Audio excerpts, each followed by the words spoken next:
Bien, donc bonjour à tous et à toutes. Donc on se retrouve aujourd'hui pour une nouvelle chronique littéraire après un mois à peu près de silence sur cette chaîne pour des raisons professionnelles, puisque j'ai été très accaparé. J'ai eu à gérer la sortie de mon dernier roman papier, donc Les Grues Blanches, à gérer le premier salon, enfin mon premier salon du livre, qui s'est tenu le 9 juillet à Clermont-Ferrand, donc il a fallu là aussi s'occuper de tout l'aspect logistique, ce qui m'a pas mal pris de temps.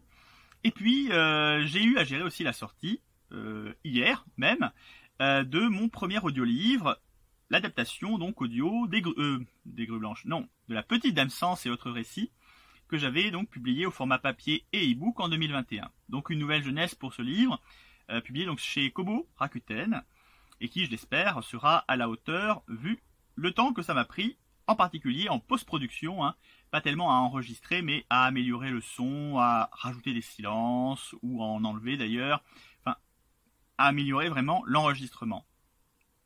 Donc une nouvelle chronique littéraire maintenant que tout cela est passé, et je vais la consacrer à un album jeunesse, donc c'est assez singulier sur cette chaîne, un album jeunesse qui est disponible, voilà, au format papier, ou comme vous pouvez le voir.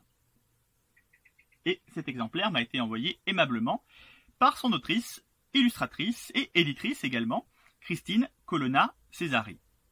Andallalouve, c'est le titre du livre. Alors, effectivement, c'est l'autrice. Elle a écrit donc le texte. Elle a également illustré les pages sous son pseudonyme Césarine. Donc l'ouvrage, effectivement, est accompagné de charmantes illustrations, comme vous pouvez le voir. Voilà. Et elle est également l'éditrice, puisque l'ouvrage a été édité aux éditions Piatnitsa, dont elle est la fondatrice et directrice.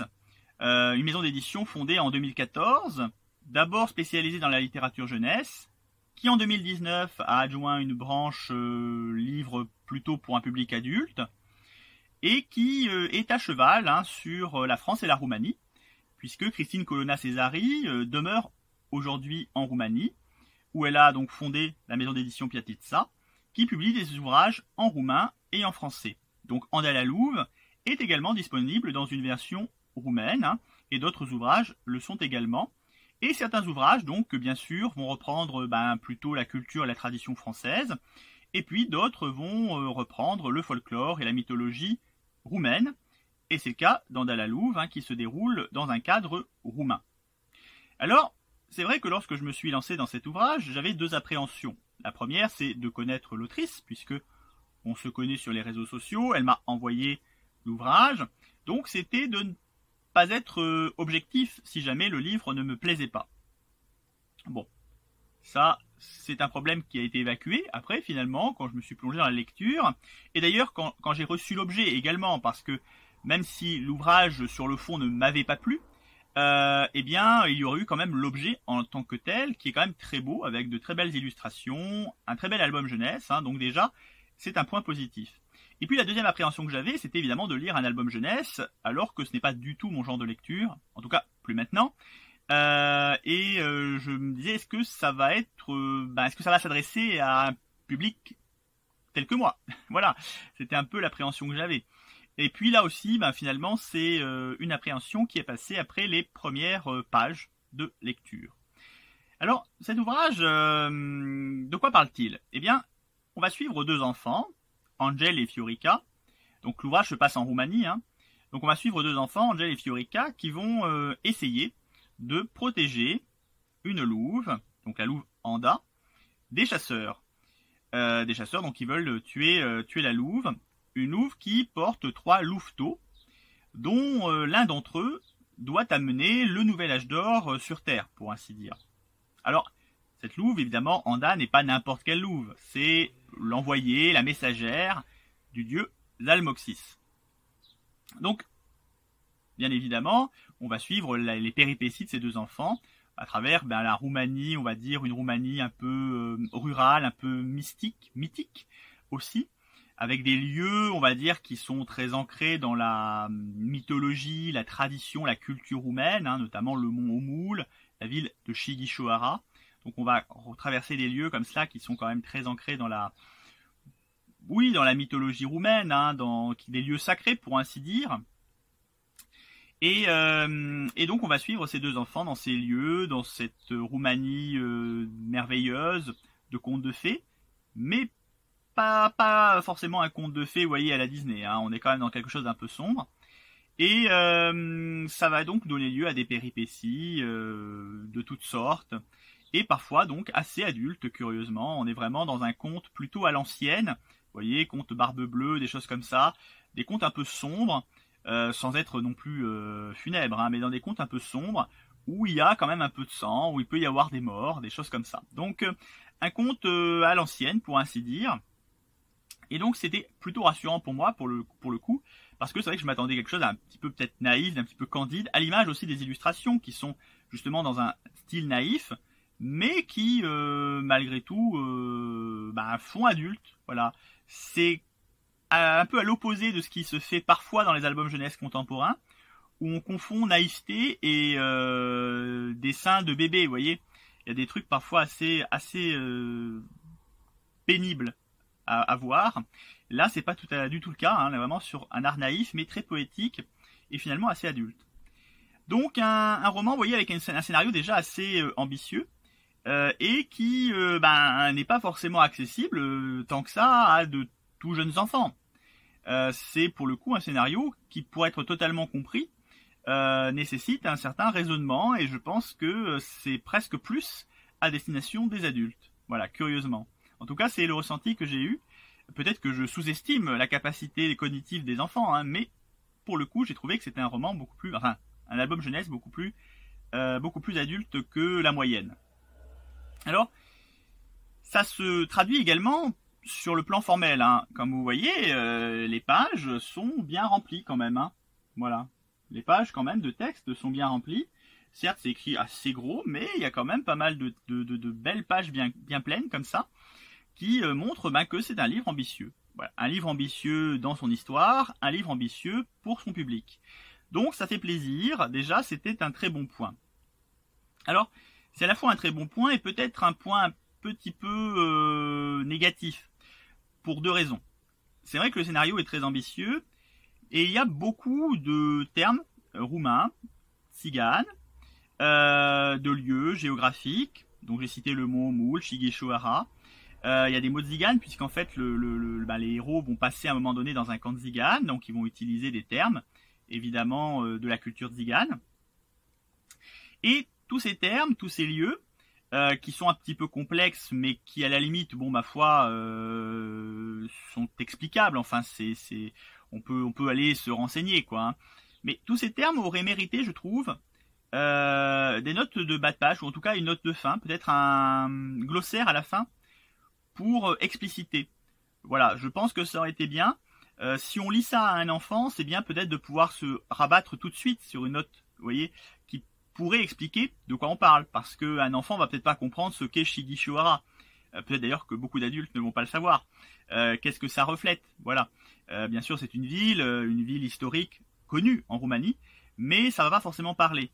Idem pour des expressions tziganes, pour le coup, ça aurait mérité, je pense, des notes de bas de page.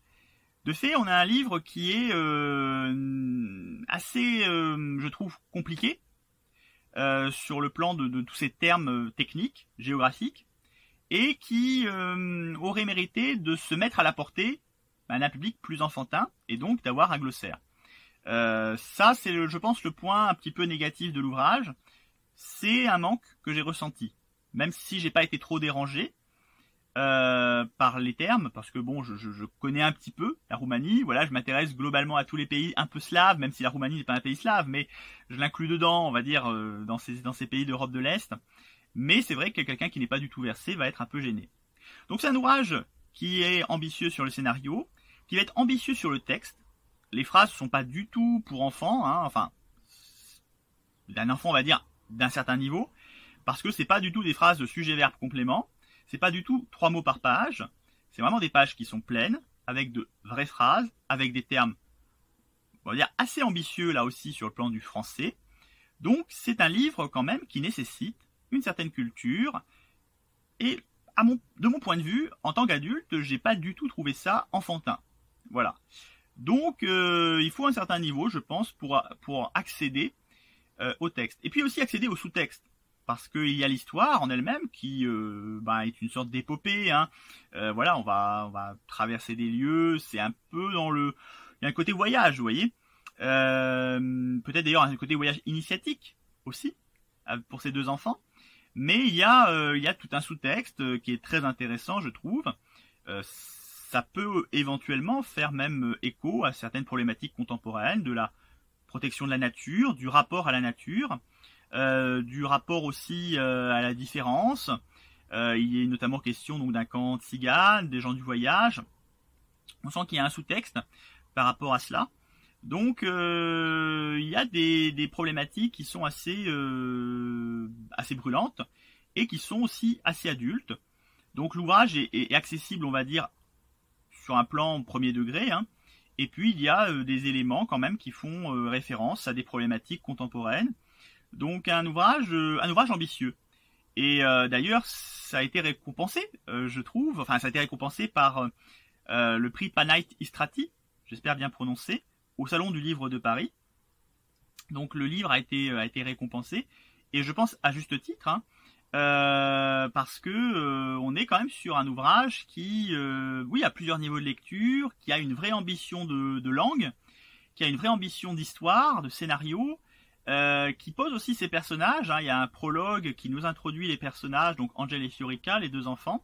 Donc je trouve que le livre a vraiment de l'ambition, et une ambition qui se trouve aussi dans les illustrations, puisque, comme je le disais, ce sont des illustrations certes naïves, mais qui ont un côté un peu enluminure.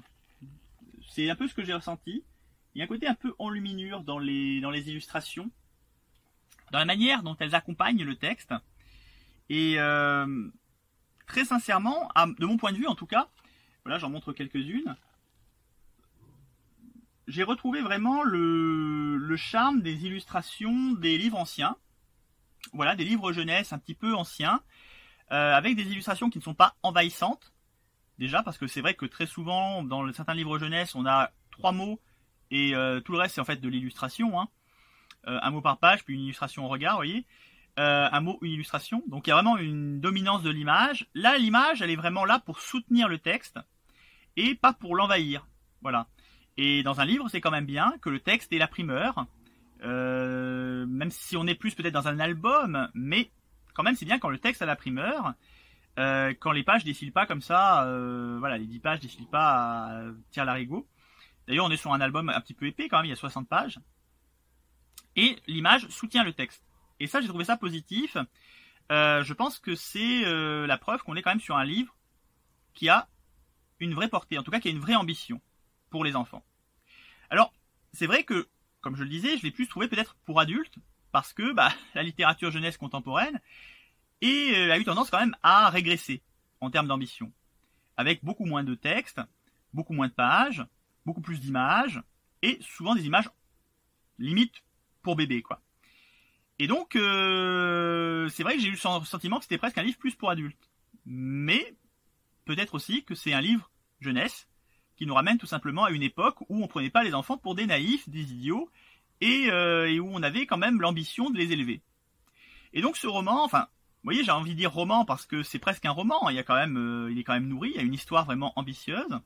En tout cas, cet ouvrage de jeunesse a pour moi l'ambition d'élever les enfants. Et donc, vraiment, je suis très, très ravi de l'avoir découvert, de l'avoir lu, et je ne peux que le recommander aux parents qui ont des enfants quand même peut-être d'une dizaine d'années. Je dirais pas, voilà, plus jeunes, peut-être que c'est un petit peu plus, ça serait un peu plus compliqué pour saisir, on va dire, toute la terminologie. Et je recommande d'ailleurs aux parents qui voudraient le faire découvrir à leurs enfants de faire un petit glossaire, vous voyez, en se renseignant peut-être sur Google avant, enfin je ne vais pas citer de marque, mais sur n'importe quel moteur de recherche ou dans n'importe quel bouquin, de se renseigner un peu sur les mots, les lieux employés pour prévenir quelques questions de leurs enfants. Voilà. Mais vraiment, j'ai pas grand-chose de négatif à dire sur ce livre. Les personnages sont attachants, l'histoire est vraiment ambitieuse, avec des aspects un peu sombres, mais comme dans les vieux contes. C'est pas bébête, c'est pas naïf, il y a de la langue, que dire de plus? Enfin, je veux dire, moi personnellement, j'ai été ravi de me plonger dans cette lecture. J'appréhendais un peu, puis finalement, c'est passé très vite. Alors, j'ai un autre livre de cette autrice, donc de Christine Colonna Cesari. Je pense que j'en ferai une chronique prochaine. Quand, je ne sais pas. J'ai d'autres lectures à terminer avec d'autres ouvrages qui m'ont d'ailleurs été aimablement envoyés. Donc, je ferai bien évidemment une chronique, mais pas dans l'immédiat. Mais je ferai une chronique parce que je pense que c'est une maison d'édition d'une part qui mérite d'être découverte. Et je pense que des parents qui ont des enfants et qui veulent que leurs enfants lisent des livres ambitieux, eh bien, peuvent lui faire confiance. En tout cas, c'est vraiment de mon point de vue. Ça faisait longtemps que j'avais pas lu des albums jeunesse qui avaient une telle ambition. Ambitieux, je pense que c'est le mot qui convient le plus pour désigner ce livre. Voilà. Et en plus, l'autrice fait tout, puisqu'elle est aussi l'illustratrice et l'éditrice, donc c'est d'autant plus louable. Voilà. Donc j'espère que cette chronique vous aura plu, et que j'aurai donné envie à certains d'entre vous de découvrir ce livre qui, très sincèrement, le mérite. En à la louve, je mettrai bien évidemment un petit lien commercial dans la description de cette vidéo. Un lien commercial pour la version française, mais vous pouvez aussi découvrir la version roumaine. Peut-être que si je trouve un lien, je le mettrai. Qui sait, j'ai quelques suiveurs roumains également, donc ça pourrait éventuellement les intéresser. Merci de m'avoir écouté et à bientôt donc pour une prochaine chronique littéraire.